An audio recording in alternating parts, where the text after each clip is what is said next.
দলিল উল্লেখ করা আছে। দলিল চাইলে আমাদেরকে দেখাই দিবেন, আপনারা কথা বলেন। মাইয়াতের ব্যাপারে আর একটা ভুল আমাদের হতেছে, যে আমরা সওয়াব পেশারের জন্য শরীয়তের নিয়ম হলো যে কোনো নফল ইবাদত আপনি করতে পারেন, পরে মনে মনে নিয়ত করবেন আল্লাহ ওনাকে সওয়াব দিন। যে কোনো নফল ইবাদত, নফল নামাজ, নফল রোজা, নফল দান খয়রাত, নফল হজ, যে কোনো নফল ইবাদত আপনি নিয়ত করেন, চলে গেল সব। কিন্তু এটা না করে আমরা করি 30 40 এগুলো করি, ভিত্তিহীন কতগুলো আজগবি গুরুত পড়ে মেলাবেন না, কোন কিতাবে নেই, অর্থ ঠিক নেই, শব্দ ঠিক নেই, এইগুলো করি। আর কি করি? পয়সার বিনিময়ে খতম পড়া, পয়সার বিনিময় খতম। শরীয়তের মাসলা হলে এই, যদি কেউ দুনিয়াবি উদ্দেশ্যে খতম পড়ায়, যেমন তার ব্যবসা কখন ছেলে পেলে অসুস্থ হয়ে যায়, এইসব দুনিয়াবি উদ্দেশ্যে যদি কেউ খতম পড়ায়, তো এই ব্যাপারে লেনদেন জায়েজ, হুজুরদের কিছু হাদিয়া দেওয়া জায়েজ। কিন্তু যখন আপনার উদ্দেশ্য থাকবে সওয়াব,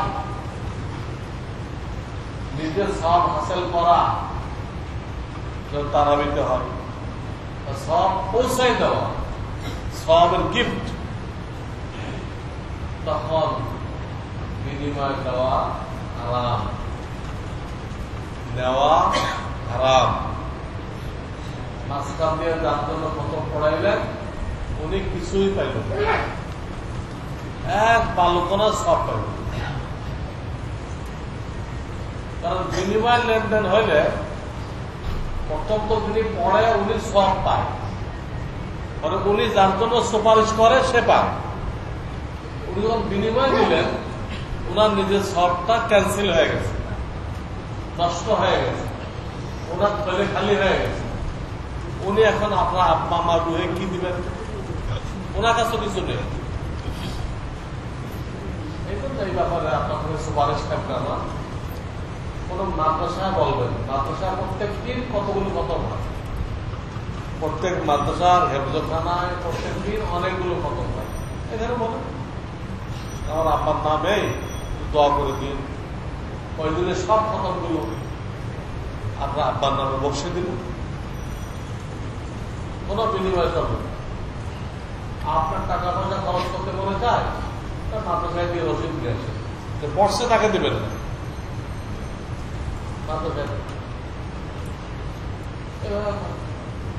এটা পরিবর্তন করতে হবে। বাপমাকে ঠকাই দিচ্ছি, আপনারা গুনাহগার হয়ে যান, আমাদের রিজিক হারাম হয়ে যাচ্ছে। আল্লাহ কাছে কি কৈফিয়ত দেওয়া? দুনিয়ার দিক দিয়ে এত উন্নতি হয়েছে, দিনের দিক দিয়ে এত পিছনে থাকবো কেন আমরা? এক জামানায় যদি মুক্তি পাওয়া যেত না, ওই দূর দূরান্ত থেকে দু একজন মুন্সি আসতো, ওরা যেমনে পারছে চালাই দিচ্ছে, যেমনে পারছে চালাই দিচ্ছে। এখন তো এই দেশে মুক্তি তৈরি হইতেছে, তখন অনেক কিছু ভুল হয়ে গেছে, ওগুলো এখন ঠিক করতে হবে।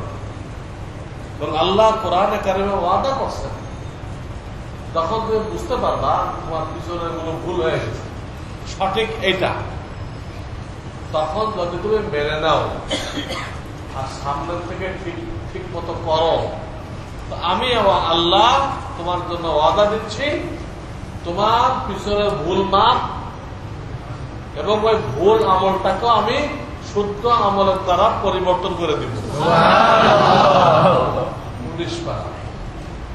ইল্লা মান তাবা ওয়া আমানা ওয়া আমিলা আমালান সালিহা, আল্লাহ, উলাইকা ইউবাদদিলুল্লাহু সাইয়্যাতিহিম হাসানাত। ইউবাদদিলুল্লাহ ইল্লা মান তাবা, তওবা করবে, সামনেতে ঠিক হয়ে চলবে। আল্লাহ বলতেছেন ইউবাদদিলুল্লাহ সাইয়্যাতিহিম, তাদের ভুল আমলকে পরিবর্তন করে দিব আমি। কিসের দ্বারা? হাসানাত, নেক আমলের দ্বারা। তাদের শয়তান যেন ধোঁকা না যায়, এতদিন সবই ভুল হয়ে গেছে। বাপ দাদারে শোয়াইছেও ভুল, কত পড়ায় টাকা দিছে ভুল, সব ভুল হতে আর কয়দিনের বাকি আছে জীবনের, এই কয়দিনের ঠিক করে লাভ কি? বলা ঠিক শয়তানের ধোঁকা। যখন জানতে পারলেন তখন তো ঠিক করে দেবেন। আল্লাহ কিছুটা মাফ করবেন, খালি মাফ না, সঠিক আমলের দ্বারা পরিবর্তন করে দেবেন। প্রথমে দয়া আল্লাহ তারা করছে। এই ব্যাপারে সর্বশেষ একটা ভুল আমি বলে দিলাম, সব পেশারের জন্য টাকা দেওয়া যাবে না। সূরা তারাবি হোক, খতম তারাবি হোক, এর বিনিময়ে দেওয়া না জায়েজ। জানাজা নামাজের ইমামতির বিনিময়ে দেওয়া না জায়েজ। আল্লাহ রাস্তা করে। এই ব্যাপারে আর একটা ভুল হলো, শরীয়তের মাসলা এই যে কোন ভাইয়ের ইন্তেকাল হয়ে গেলে শর্ট টাইমের মধ্যে, কম টাইমের মধ্যে, 2-5 দিনের মধ্যে ফারায়েজ বের করে প্রত্যেককে তার পাওনা বোঝায় না। প্রত্যেক, তার বিবি কিভাবে, তার ছেলে কিভাবে, তার মেয়ে কিভাবে, সব বুঝাই দিতে হবে। বুঝাই দেওয়ার পর তারা তো আবার একসাথে থাকতে চায়, দুইজন একসাথে হল তাদের ইচ্ছা। কিন্তু যে বড় ভাই আছে, মা আছে, এদের দায়িত্ব সাথে সাথে বন্টন করে প্রত্যেকে বুঝাই দেওয়া। এলো শরীয়তের প্রশ্ন। না করলে একটা ক্ষতি এই হয়, একজনের হক আর একজনের মেরে খায়। বোনদের বিবাহ হয়ে গেছে, তাদেরটা ভাইরা খাইতেছে, রিজিক খারাপ হয়ে গেল। এক ভাই বিদেশে থাকে, তারটা অন্য ভাই খাইতেছে, রিজিক খারাপ হয়ে গেল। আরো মারাত্মক সমস্যা, বাপের ইন্তেকালের সময় যদি একজন ভাই বোন নাবালেগ থেকে থাকে, একজনও, ওকে শরীয়তে বলে এতিম। কি বলে? আপনি কোটিপতি হতে পারেন, ওই বাচ্চাটা এতিম। যদি ভাগ বাটোয়ারা করে প্রত্যেকের হক সংরক্ষণ না করা হয়, বুঝাই না দেওয়া হয়, এতিমদের দ্বারা এতিমদের অংশটা ভাগ করে তাদের একজন গার্জিয়ান ঠিক করে দেওয়া হবে, সে ওই টাকা দিয়ে তাদের লালন পালন করবে। এতিমের কোন অংশ যেন অন্যদের ভাগে না দেয়, অন্যদেরটা এতিমের দিকে যাক, অসুবিধা নেই। এতিমেরটা যেন আমাদের দিকে না। কেন? এতিমের মাল খাওয়া হারাম। এবং কোরআন শরীফে আল্লাহ বলতেছে 4th পারা শেষের দিকে, যারা এতিমের মাল খাইতেছে তারা পেটের মধ্যে দোজকের আগুন ঢুকাইতেছে। মৃত্যুর সাথে সাথে এই আগুন তাকে গ্রাস করে দেবে। ইন্নাল্লাযীনা ইয়াকুলুনা আমওয়ালাল ইয়াতামা ইন্নামা ইয়াকুলুনা ফি বুতুনিহিম নারা। বুতুন মানে কি? পেট। নারা মানে কি? আগুন। এতিমের মাল যারা খাইতেছে তারা পেটের মধ্যে আগুন ঢুকাইতেছে। অতি সত্তর বুঝে আসবে। সাথে সাথে ফারাইজ বন্টন না করলে ওই এতিমের মাল এতিমের মা খাইতেছে, ঠিক কিনা? এতিমের মাল কে খাইতেছে? মা খাইতেছে। এতিমের মাল তার অন্য ভাই বোনেরা খাইতেছে, খাইতেছে কেনা? সেপারেট করা হয় না। আপনি ওই বাড়িতে বেড়াইতে গেছেন, আপনার আত্মীয় বাড়ি, আপনাকে যে যৌথ জিনিসটাকে খাওয়াইলো, আপনিও কি খেয়ে আসলেন? খেয়ে আসলেন, কি খেয়ে আসছেন? এতিমের মাল খেয়ে। আমি হুজুর আমাকে দাওয়াত করে নিছে, আমি তো খেয়ে আসলাম, কি খেয়ে আসলাম? এতিমের মাল খেয়ে। এতে দেখা যাবে যে এতিমের মাল খায় নাই এরকম লোক পাওয়া দুষ্কর হয়ে যাবে। কোন না কোনো দিক থেকে এতিমের মাল খেয়ে। কেন? এই মাসলা আমাদের দিকে চর্চা নেই। আমি বহু জায়গায় বলছি, ভাই বাপ মরে যাওয়ার পরে শর্ট টাইমের ভিতরে ফরায়েজ বের করে সবাই বুঝাই দিয়েছেন। এমন কে কে আছেন হাত তোলেন, বহু মাফিল আমি বলছি, কেউ এখন হাত তোলেন। এই মশলাটা কি ধরনের হয়েছে? পুরা উম্মত এই মশলার ব্যাপারে গুমরাহের মধ্যে আছে, পুরা উম্মত। তাহাক্কুল লিবাদের মশলা। এই মাহফিল কেন শোনা হয়? জিন্দেগি দুরুস্ত করার জন্য, জিন্দেগি ঠিক করার জন্য। এত বড় ভুল যদি থেকে থাকে আমাদের এই দিনদারির কি ফায়দা হবে? আমরা হজ করি, উমরা করি, এগুলো কি কাজে আসবে? আল্লাহর হক আল্লাহ মাফ করতে পারে, কিন্তু এটা বান্দার হক, আল্লাহ মাফ করবেন। এটার নাম দিনদারি। আপনি হাজার হাজার নফল পড়ার দরকার নেই, আপনার নফল হজ করার দরকার নেই, নফল উমরা করার দরকার নেই। আপনি ফারায়েজ বের করে সবাইকে দিয়ে দেন, এটা দিন। আপনার তাহাজ্জুদ পড়ার দরকার নেই, আপনি চেহারা নবীদের মতো করেন, তাহাজ্জুদ দরকার নেই। চেহারা কি করেন? নবীদের মতো করেন, কারণ এটা হারাম। চেহারাকে মহিলাদের মতো বানানো, কাফেরের মতো বানানো হারাম। কেউ যদি একটা হারামকে সরাই দিতে পারে তার জীবন থেকে, একটা হারাম, কিতাবে লিখছে লক্ষ লক্ষ রাকাত নফল নামাজ থেকে সে বড় ইবাদত করলো। জীবনের থেকে একটা হারাম যদি বর্জন করা যায়, লক্ষ লক্ষ রাকাত নফল নামাজ, নফল হজের থেকে বড় কাজ করলেন আপনি। কিন্তু আমরা হারাম ছাড়তে রাজি নেই, নফল হজ করতে রাজি আছে, উমরা করতে রাজি আছে। কেন? টুর হয়, কানাকাটা হয়, ফুর্তিও হয়। ফুর্তিওয়ালাটা করতে রাজি আছে, কষ্টওয়ালাটা রাজি নেই। এটার নাম কি? দিন। দিন। এই জন্য ইসলাহ করতে হবে। আজকে বয়ান শুনতে শুনতে আমাদের চুল দাড়ি সাদা হয়ে গেছে। এখনো পর্যন্ত একটা মুসলমান যদি জিজ্ঞেস করা হয়, ভাই কয়টা বিষয় এলেম অর্জন করা ফরজ, একটা মুসলমান বলতে পারতেছে না। একটা মুসলমান বলতে পারতেছে না যে এই 5টা বিষয় এলেম অর্জন করা ফরজ, বলতে পারতেছে। অথচ কত মাহফিল শুনছে, কত ধর্মীয় কিতাব পড়ছে, জুমার নামাজের সময় কত বয়ান শুনছে। এইসব শুনে এটুক আইডিয়া তার হয় নাই যে এই 5টা বিষয় এলেম অর্জন করা ফরজ।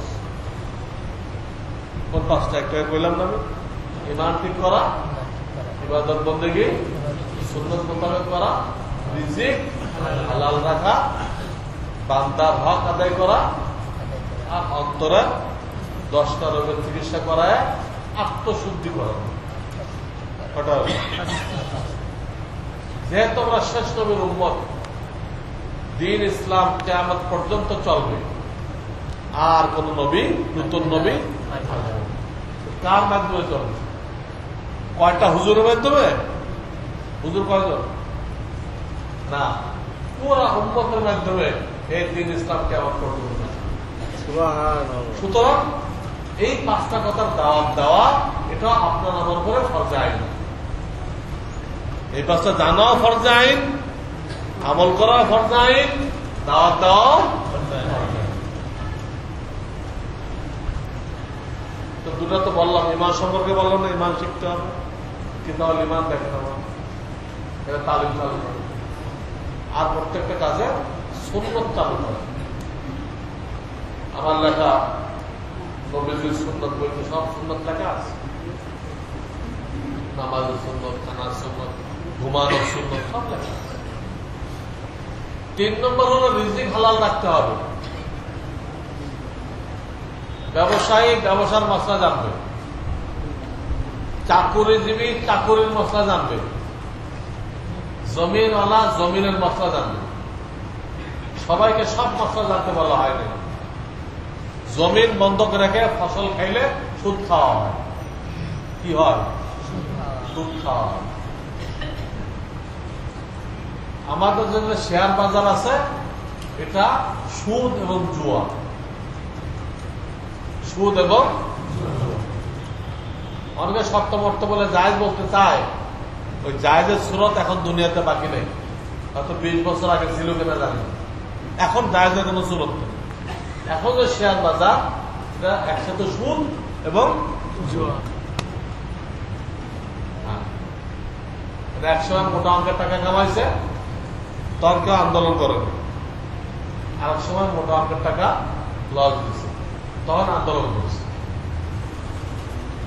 আগে আন্দোলন করবে এত বাড়ে গেল, আন্দোলন করা শেয়ার বাজারের টাকা এত বাড়ে কেন? ওই টাকা তো কোথাও লাগতেছে না, কয়জনে লাফালাফি করে বাড়াই দিচ্ছে। তো বাড়াই দিলে আপনাকে দিবে কে?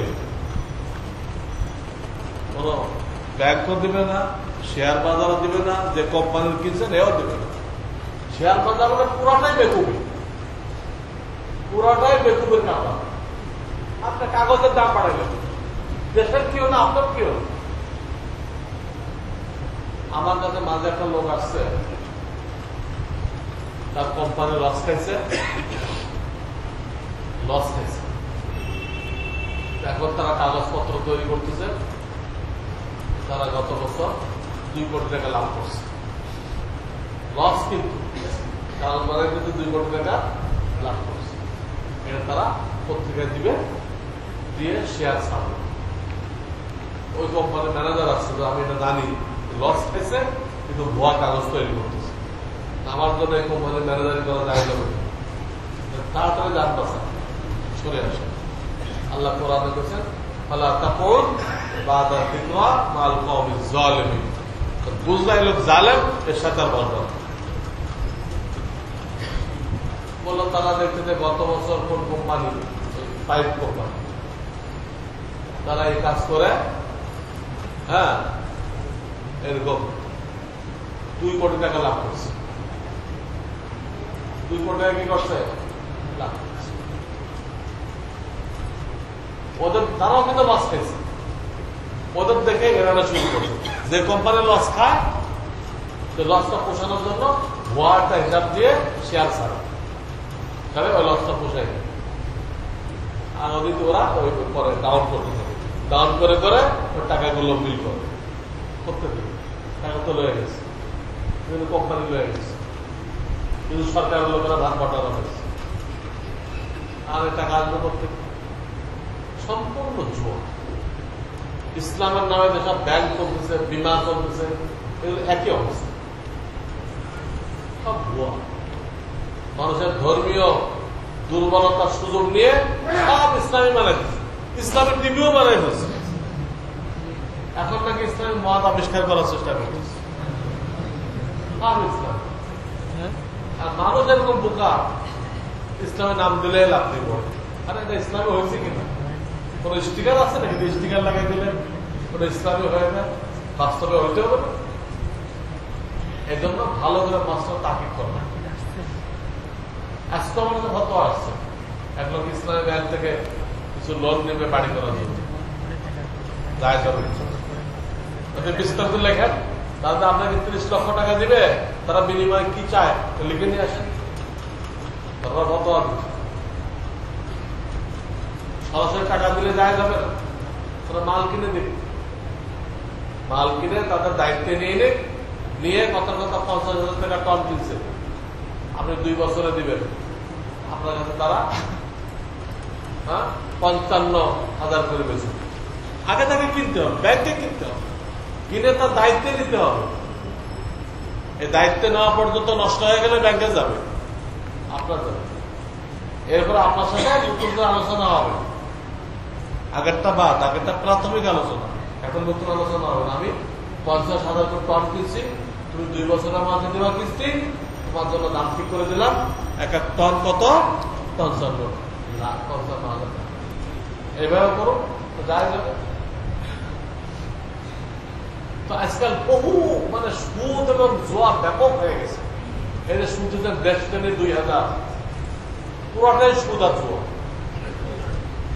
ডেস্টিনি এগুলো সব কাফেরদের দেশটা নিয়ে আসছে, আইনে কতগুলো গৃহপালিত মৌলবীর আছে। এগুলো কোনো মাদ্রাসার মুক্তি না, আন্দাজে মাওলানা ভাসানের মতো পূর্ণিমা দিয়ে সরিয়ে দেয়। হ্যাঁ, শরিয়া বোর্ড কোন মাদ্রাসায় ফতোয়া দাও তুমি তো শরিয়া বোর্ড হইলা, নৌকা বোর্ড কোন বোর্ড, কোন মাদ্রাসায় ফতোয়া দাও তুমি? এটা এটা তাকিদ করার সব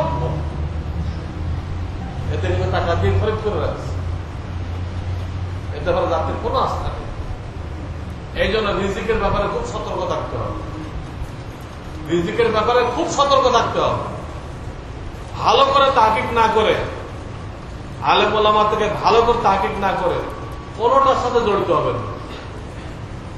যেটা কোনো হক্কানে আলেমরা ফতোয়া দেয় যে এটা ঠিক আছে, ওটুক জড়িত। কোন হক্কানে আলেম যদি ফতোয়া দেয় যে এইটুক খালি ঠিক আছে, ওখানে জড়িত। সেটা দায়িত্ব ওই হক্কানে আলেমের উপর তুলে দেবে। কিন্তু এই যে এক ঝাঁক আলেম দেখাই দিল, একটাকেও চিনেন না, একটাকেও আপনি চিনেন না, কোন মাদ্রাসায় ফতোয়া দেয় তাও জানেন না, এদের উপরে কি হিসেবে আপনি নির্ভর করবেন আদৌ এরা মুক্তি কিনা? এই জন্য রিজিকের ব্যাপারে খুব বেশি সতর্কতা। 4 নম্বর বান্দার হক। 4 নম্বর কি? বান্দার মধ্যে সবচেয়ে উপরে কে? আল্লাহ রাসূলের পরে বাপ। সবচেয়ে উপরে কে? বাপ। তাদের দিকে একবার মহব্বতের দৃষ্টিতে তাকাইলে একটা কবুল হজের সওয়াব। আর রাগের দৃষ্টিতে কেউ তাকায়, রাগের তো বেঈমান হয়ে মারা যাওয়ার আশঙ্কা। এত আল্লাহ রাসূল এক হাদিসে সংক্ষেপে এতটুকু বলছেন, আবাওয়াকা জান্নাতুকা আও নারুকা, তোমার বাপ মা হয় তোমার বেহেশত, না হয় তোমার জন্য দোজখ। তো সেবা যত্ন করে খুশি রাখতে পারো তো জান্নাত। কিন্তু যদি তাদের কষ্ট দাও তাহলে কি দোজখ। কালকে মুর্শিদগঞ্জ যাওয়ার প্রোগ্রাম ছিল, এখানে এক ইংরেজি শিক্ষক ফতোয়া নিতে আসছে। তার মা মারা গেছে, বাপ মাজুর। তো দেশে তার আর এক ভাই আছে, আর তার বউ আছে। বিবিও আসতে চায়, সেও আসতে চায়, বাপে অনুমতি দেয় না। এখন সে কি করবে? তার জন্য আনা যায় যাবে। গতকালকে তাজা রিপোর্ট দিচ্ছে, বাপে আন্তরা দেবে। আমি বললাম যে আপনার করণীয় হল, কারো যদি মায়ের ইন্তেকাল হয়ে যায়, ছেলে মেয়েদের দায়িত্ব বাপকে বিবাহ দেওয়া খরচ। মায়ের ইন্তেকাল হয়ে গেলে বাপকে বিবাহ দেওয়া ছেলে মেয়েদের উপর কি খরচ। কারণ জোয়ান বয়সে একটা প্রয়োজন, আর বুড়া বয়সে 100 প্রয়োজন। এইটা ওই বুড়ার মেয়েও খেদমত করতে পারবে না, বেটার বউ পারবে না, হয় না? রানের মধ্যে না পারলে লেগে গেছে, রান আপনিও দেখতে পারবেন না, আপনিও শুনতে পারবেন না, আপনার বাপ, আপনার বিবিও পারবে না,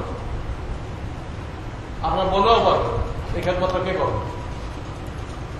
ইসলামের বিধান বাপকে বিবাহ দেয়। আর একটা মহিলা সংস্থান হল আপনার বাপের খেদমতের ব্যবস্থা হয়ে গেল। বলো আপনার বাপকে বিবাহ করেন, তো বাপ রাজি নেই। 2 নম্বর বললাম, আপনার যে ভাইটা বাড়িতে আছে এর বয়স কত? 25 বছর। পরে বিবাহ করা থাকে, ও তো বাবার সংসার দেখে, জবাবদারি দেখে, ওর এখন বিদেশে কোনো যাওয়ার ব্যবস্থা হয়নি। বিদেশে যাওয়ার খরচ নেই, বিদেশে যাওয়ার দরকারটা কি? 4 মাসের বেশি বিদেশে থাকে লোকেরা, জায়েজ আছে। স্ত্রী থেকে 4 মাসের বেশি যে লোকেরা দূরে থাকে, কিন্তু শরীয়তে জায়েজ আছে? জায়েজ। স্ত্রী থেকে সর্বোচ্চ 4 মাস দূরে থাকা যায়, এর থেকে বেশি চাকরির নামে, তবলিগের নামে, কোন নামে জায়েজ নেই। অথবা ফারুকের জামানায় ইজমা হয়ে গেছে, কোন নামে যায়। এইভাবে থাকে মানুষটা, আর টাকা পাশ পাঠায়, আর সে টাকাও পায় না, বিবিও পায় না, সব গায়ে। শরীয়তের হুকুম মানলে শুধু পরকালে আযাব হবে তা না, দুনিয়াতে আযাব শুরু হয়ে গেল। এত কষ্ট করে টাকা কামাই করলো, সব টাকাও গেছে গা, ও গেছে। হুকুম মানে নাই। তো ওই লোক বললো যে আমার বাপও বিয়ে করতে রাজি নেই, আমার ভাইকেও বিয়ে দিতে রাজি নেই, আমার বউটাই রাখতে হবে। এলো বাবার কথা, তাহলে আপনার বাপ শরীয়তের মশলা জান না, এই অবস্থা আপনি শেষবার মতো বলেন, বলে না মানলে আপনার বাপকে নিয়ে আসেন, এই বউকে নিয়ে আসেন। আপনার বাপের কষ্ট হবে, এই কষ্টের জন্য উনি দায়ী, সেজন্য শরীয়ত না থাকছে, এই কষ্টের জন্য উনি দেয়, ছেলে দেয়। তো বলতেছিলাম এই বাপ মা বেঁচে থাকলে কয়টা হক? 7টা হক। মারা গেলে আর 7টা হক। মোট কয়টা? 14টা। এর পর্চা পাওয়া যায়। আর আমার ইদানিং যে বইটা বের হয়েছে ওর মধ্যে আছে, জানা জরুরি। কারো বাপ মারা গেছে, তার ওই 7টা জানতে হবে। কারো বাপ বেঁচে আছে, তার ওই 7টা জানতে হবে। এবং তার নিজের ছেলে আছে, ওই ছেলেকে যদি শিক্ষা না দেওয়া হয় তো ছেলে বাপের হক করতে আদায় করবে। আপনি আপনার ছেলেরে খালি M.Com, B.Com, M.Phil, এই কম আর ফেল গুলো পড়াই দেন, কোরআন হাদিস শিখাইলেন, কোরআন হাদিস শিখাইলেন। সে আপনাকে কষ্ট দিল, এই কষ্ট দিলে ছেলে দায়ী না আপনি দায়ী? হ্যাঁ, আপনি দায়ী। আপনি ছেলেকে শিখান নাই যে আপনি ছেলের জন্য কত বড় নিয়ামত, আপনি শিখান নাই। আপনি কষ্ট করে টাকা পাওয়ার জন্য, গাড়ি বাড়ির জন্য চোখ খুলছে, আর আপনি ওই কিন্ডার গার্ডেনে আর খ্রিস্টানদের স্কুলে ভর্তি করে দিচ্ছেন টাকার লোক। আপনি যখন বুড়া হবেন, ওই ছেলে আপনাকে আর এক কিন্ডার গার্ডেনে ভর্তি করবে, বৃদ্ধা আশ্রম, ওটার নাম কি, মরে গেলে দেখতে হবে। ম্যানেজার ফোন করতেছে আপনার বাপ মারা গেছে, তখন দামের ব্যবস্থা করবে। ম্যানেজার আনতে পারবো না, আমার তো বিদেশের আসছে, আপনি একটু ব্যবস্থা করেন, আমাকে বিলটা দিয়ে দিয়ে। কেন করল? বাপ বলে গেছে, দেখতেও গেল না, জানাজাও পড়লো না, ওনার বিদেশিরা আসছে না। কেন? বাপে তাকে শিখায় নাই। বাপ যে কত বড় দৌলত, কত বড় নিয়ামত, বাপে শিখায় নাই। এই জন্য ছেলে এই ব্যবহার করছে। আমি একদিন মাঝখানে বসে আছি, সবাই ঘুম, আমি কি লিখতেছিলাম, রাত 2টা বাজে। কিছু ছেলে পেলে আসছে, যুবক, আমার দাদা মারা গেছে, কিছু লোকদের খতম এই রাত্রে কারা দিব সব। আমি একটা জরুরি কাজে জায়গা দিচ্ছি, তাহলে তোমার আব্বারে কম, উনি পড়ে দিল, তোমার আব্বা পারে না, গজের পড়তে পারে। আচ্ছা ঠিক আছে, তো তোমরা তাহলে নাতি নাতু আছো, তোমরা পড়ে দেবো, আমরা তো পারি না। বলে তাহলে এই পড়ার জন্য কোরআন পড়ানোর কোন দরকার নেই, কিন্তু উনি কোরআনকে কোন জরুরি মনে করেন, যে কারণে নিজের ছেলেকেও শেখার নাই, নাতি নাতুরকেও শেখার নাই। উনি যখন জরুরি মনে করেন নাই, তো ওনার জন্য আপনাদের পড়ার দরকার নেই, স্থগিত করুন। এই অবস্থা আমরা লোক তৈরি করে দেখতেছি না। কে আপনার জন্য সন্তান আল্লাহ কেন দিচ্ছে? আমরা যখন কবরে যাব, সন্তানদের সব ইবাদত তাদেরটা তাদের থাকবে, ওই পরিমাণ প্রত্যেকদিন কবরে আমাদের আমল নামায় যোগ হবে। সন্তান কেন দেওয়া হয়েছে? সন্তানকে মানুষ বানাইতে হবে, আল্লাহর গোলাম বানাইতে হবে। তাহলে তারা যত ইবাদত করবে, কোরআন তেলাওয়াত করবে, মানুষকে দাওয়াত দিবে, ওয়াজ মাহফিলে কথা বলবে, দান খয়রাত করবে, এই সব দেখি প্রত্যেক দিন আপনার আমল নামায় যোগ হবে। হাসরের ময়দানে আপনার নেকির পাল্লা ভারী হয়ে যাবে। সন্তান এত বড় নিয়ামত, যদি আপনি কাজে লাগান, তার মানে তাকে দিন শিক্ষা দেন। দিন যদি শিক্ষা দেন, এই সন্তান আপনার জন্য নিয়ামত হবে। হাসরের ময়দানে সন্তানকে আপনার আলেম বানাইতে পারলে আপনাকে নূরের তার টুপি পরানো হবে। ওই সন্তান যত উপরে যাবে, কোরআনের আয়াত কত, আয়াত সংখ্যা কত, সবাই এটা মুখস্থ করছে, সবাই এই ভুলটা মুখস্থ করছে। এই ভুলটা মুখস্থ করতে কেউ ভুল করে নাই। কোরআনের আয়াত সংখ্যা আপনার এই ভুলটা মুখস্থ করতে কেউ ভুল করে নাই। 6270 আপনাদের ঘরে কোরআন শরীফ আছে, প্রত্যেক সূরার সাথে বাংলাতে আয়াত নাম্বার দেওয়া আছে, ওটা নিয়ে ক্যালকুলেটর দিয়ে যোগ করেন, যোগ করে দেখেন কোন অবস্থায় 200 বেশি হবে, 2336। আর শিয়ারা কি করতে, শিয়া ইরানি শিয়া সারা দুনিয়া আছে, সৌদি আরব আছে, এখন তো সারা দুনিয়া আমেরিকারা শিয়াদেরকে দিয়ে কাজ দিচ্ছে। সারা দুনিয়ায় আমেরিকা শিয়া আর আহলুল হাদিস এই দুই গ্রুপকে দিয়ে কাজ দিচ্ছে আমেরিকা। এদেরকে হাত করে সুন্নিদেরকে মার দিচ্ছে সারা দুনিয়া। এরা আমেরিকার পক্ষে কাজ করছে। এই শিয়ারা বলে কোরআন শরীফে, অরিজিনাল কোরআন শরীফে 17,000 আয়াত থাকতে হবে। এগুলো দেখে আবু বকর ওমর তারা ওই খেলাফত দখল করার জন্য আউট করে দিচ্ছে। তাহলে আল্লাহকে কইছে আমি কোরআন নাযিল করেছি, আমি হেফাজত করব, তাহলে আল্লাহর ওয়াদা কোথায় গেল?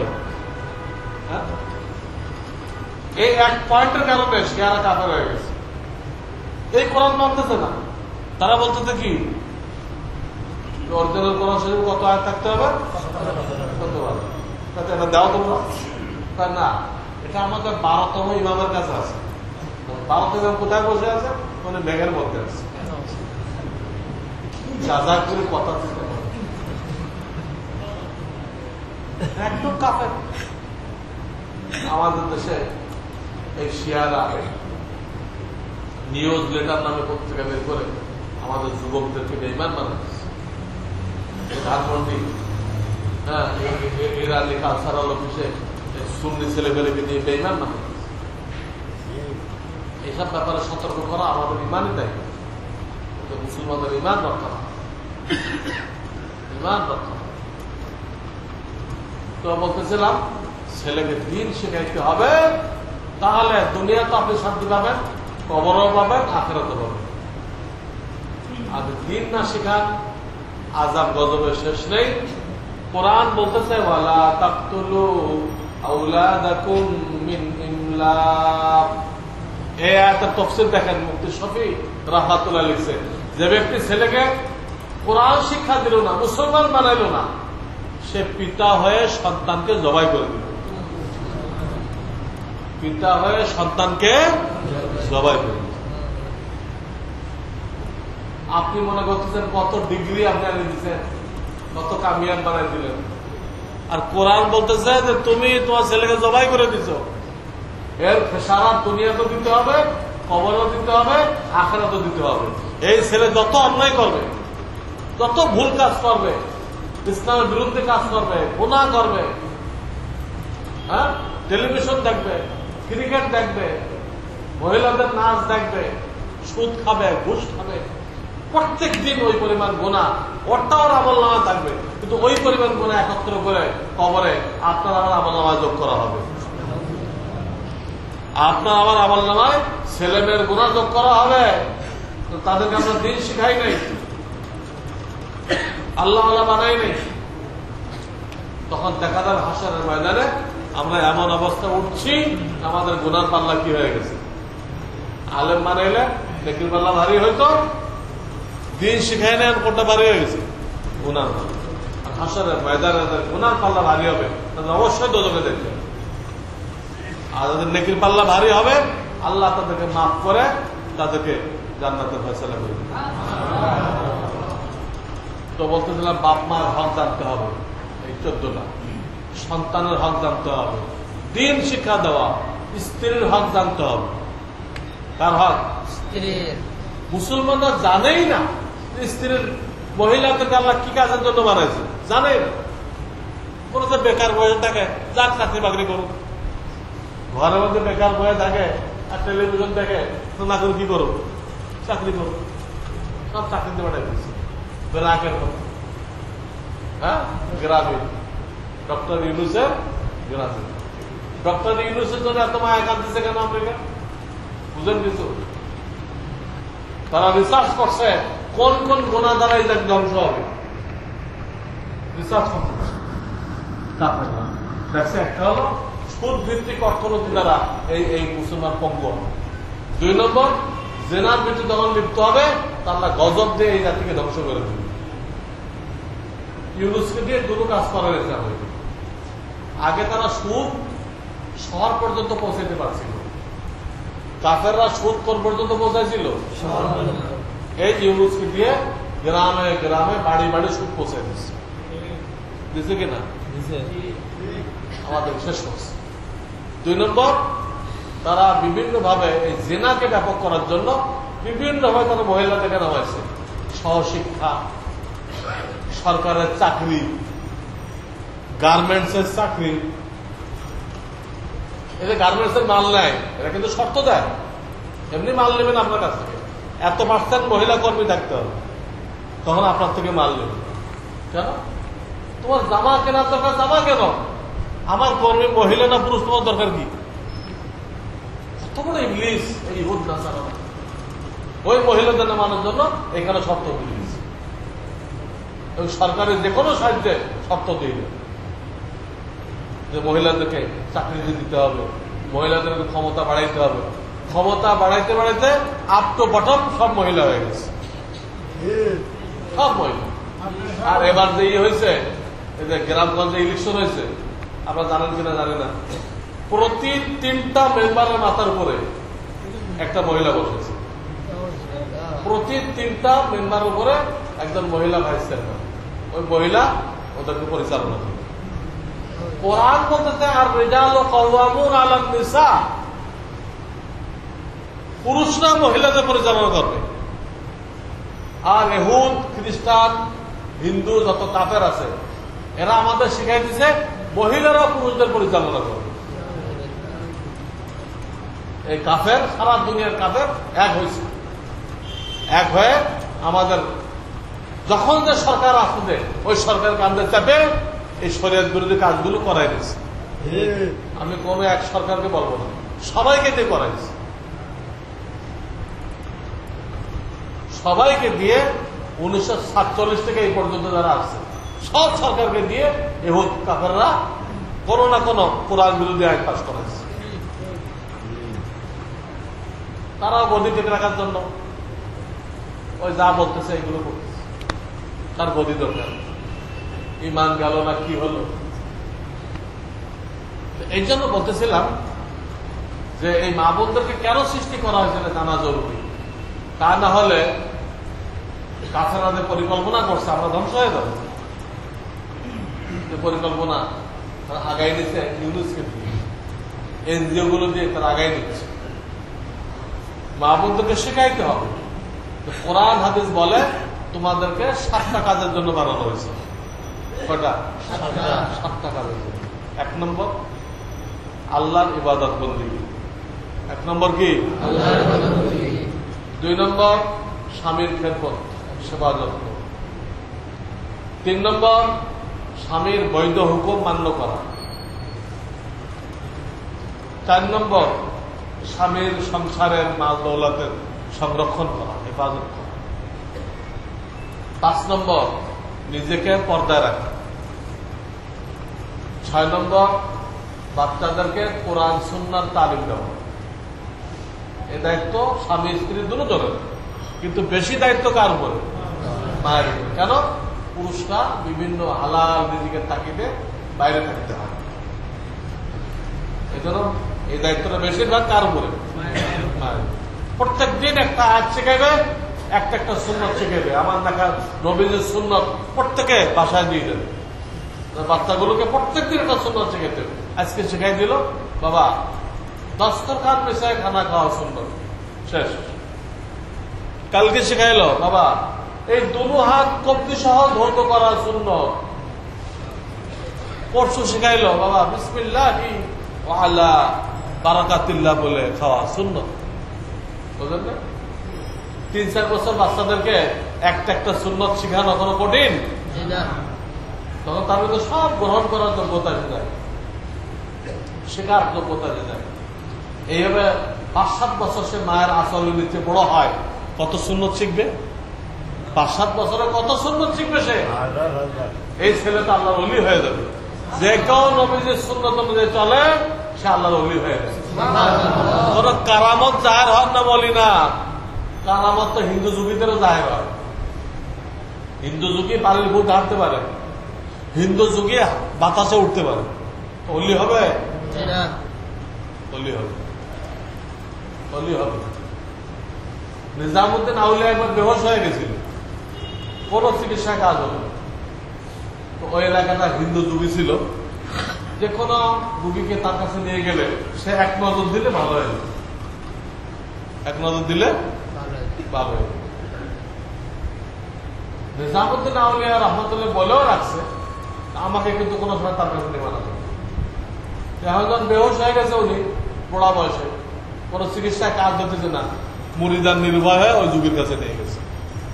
যুগে এক নজর করছে, উনি সুস্থ হয়ে গেছে। নিজামুদ্দিন আউলিয়া দিল্লিতে তবলিগের মার্কাজ, এর পাশে ওনার কবর, উনি সুস্থ হয়ে গেছে।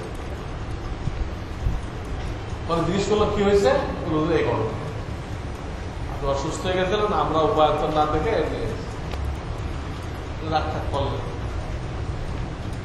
পরে যুগীকে জিজ্ঞেস করলেন তুমি এটা পাইছো কিভাবে?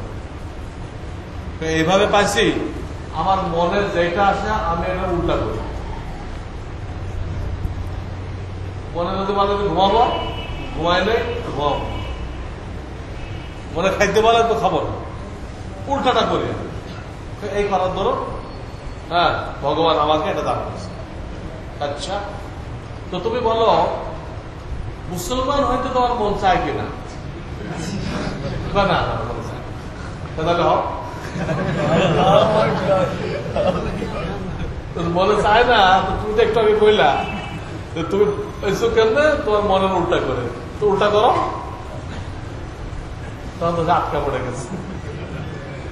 আসলে আল্লাহ হয়তো ওই যুগেটাকে হেদায়ত দিতে চাইছিল, যুগের কাছে যাবে কেমনে, যাওয়ার জন্য একটা অশিলা করে দিছিল, মুসলমান হয়ে গেল। শেষ পর্যন্ত বহুত বড় বুজুর্গ হয়ে গেছে, ওনার খলিফা হয়ে গেল। আমার বলার উদ্দেশ্য কিন্তু এইটুকু, এই হিন্দু থাকা অবস্থায় একটা মুজাহাদা করার দরুন, হ্যাঁ তাকে এটা দেওয়া হয়েছে, সে যার দিকে চায় ওই রোগী ভালো হয়ে যাবে, এই জন্য তাকে কি অলি বলা হবে?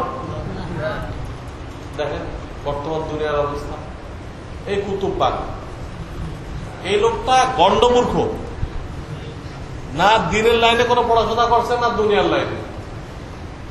মূর্খকে আরো ভালো করে বোঝানোর জন্য বলা হয় গন্ডমূর্খ,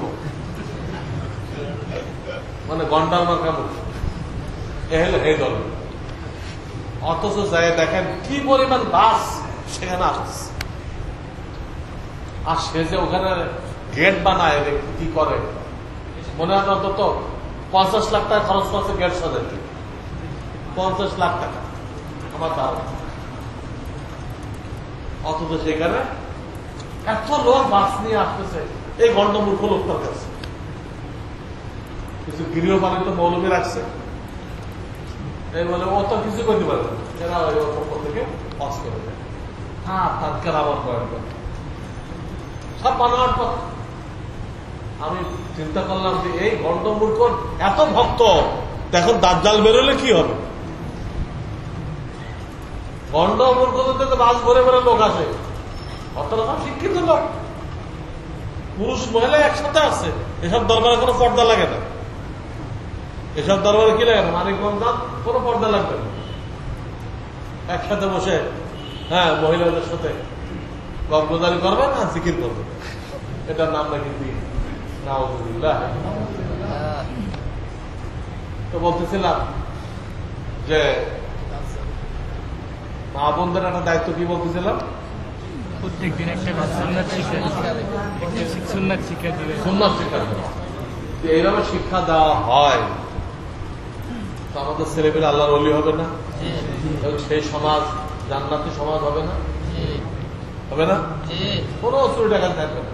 কিন্তু এটা কোরআনের তালিম, প্রত্যেক বাপ মাকে দায়িত্ব নিতে হবে, আমি আমার সন্তানদেরকে দিনের তালিম দিই।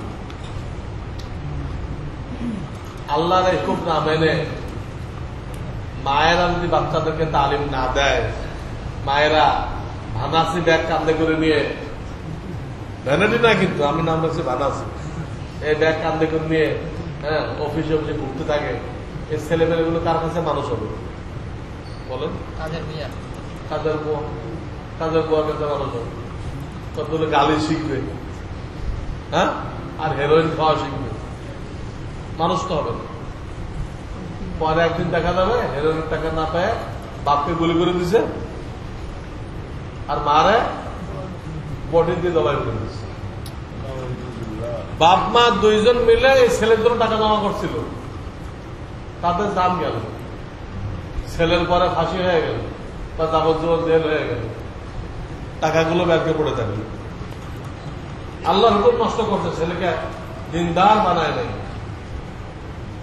যত মেহনত করছিল টাকা পয়সা রোজগার সব বেকার, নিজের জীবন গেল, ছেলের জীবন গেল, খসিরাত দুনিয়াওয়ালা আখের, দুনিয়াও শেষ। কেন? আল্লাহর হুকুম মানে নাই। আল্লাহর এক একটা হুকুম লঙ্ঘন করলে দুনিয়াতে গজব না দেবে।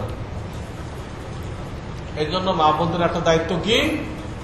বাচ্চাদেরকে কোরআন সুন্নাত তালিম দেওয়া।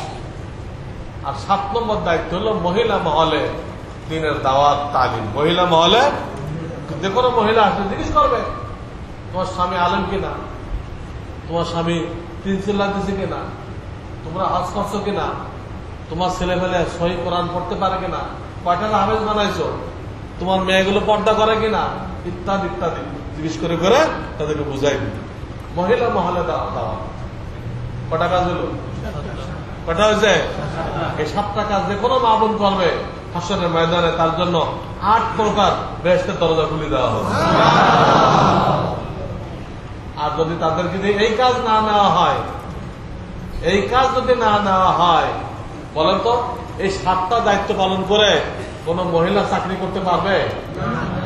এই 7টা দায়িত্ব পালন করে কোন মহিলা এই অফিসে চাকরি করতে পারবে? পারবে না। তাহলে করানো হয় দুনিয়া আখিরাতের গজব না দেবে, এগুলো মহিলাদের কাজ না। আমাদের আল্লাহ মহা ক্ষমতা চাই, তিনি ফর্মুলা রাখছেন, সংসারের একজন হালাল রিজিকের জন্য মেহনত করো, আমি সকলকে রিজিক দিয়ে দেব। একজন মেহনত করো, আমি সকলকে রিজিক দিয়ে দেব।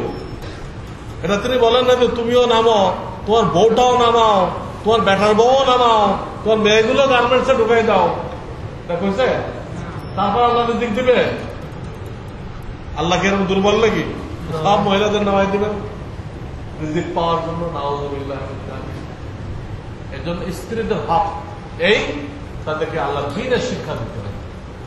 আল্লাহ যে কাজে লাগাইতে বলছেন এই কাজে লাগান, সমাজ সংশোধন হয়ে যাবে, শান্তিপূর্ণ সমাজ হয়ে যাবে।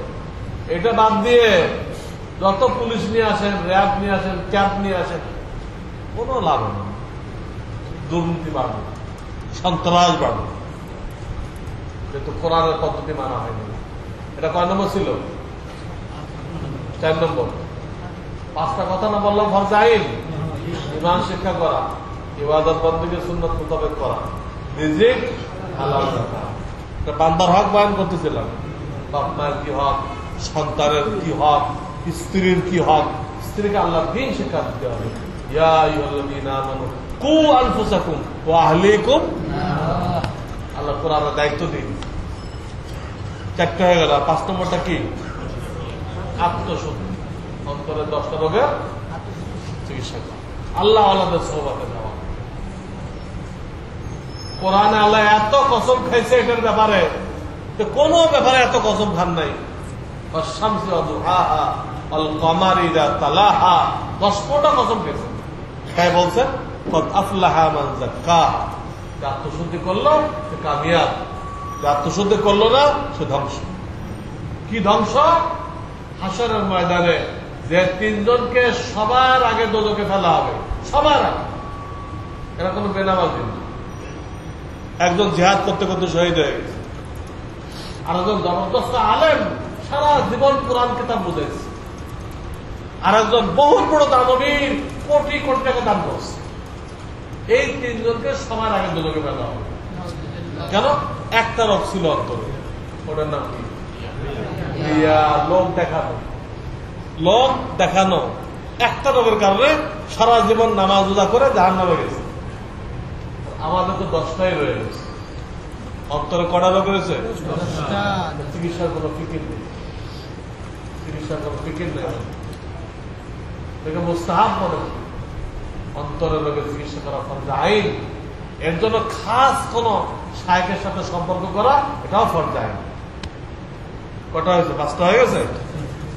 এই 5টা বিষয় এলেম অর্জন করা কি ওলামায়ে কেরাম থেকে এই 5টাই জানতে চেষ্টা করবেন। এবং এই 5টার উপরে আমার লেখাও কিতাব আছে, এটাও পড়তে পারেন। ওই কিতাবের নাম হলো ইসলামী জিন্দেগি। ইসলামী দাওয়াত লাগতে এই 5টার উপরে 8টা কিতাব লেখা হয়েছে। এই 5টার উপরে ওটার নাম হলো আহকামে জিন্দেগি। ওটার নাম হলো আহকামে জিন্দেগি, হলো ইসলামী, আমারটার নাম ইসলামী জিন্দেগি। এই কিতাব থেকেও আপনারা এই 5টা বিষয় এলেম হাসিল করতে পারেন। এটুকু ফরজ। আল্লাহ আমাদের সকলকে আমল করার তৌফিক দান করুন।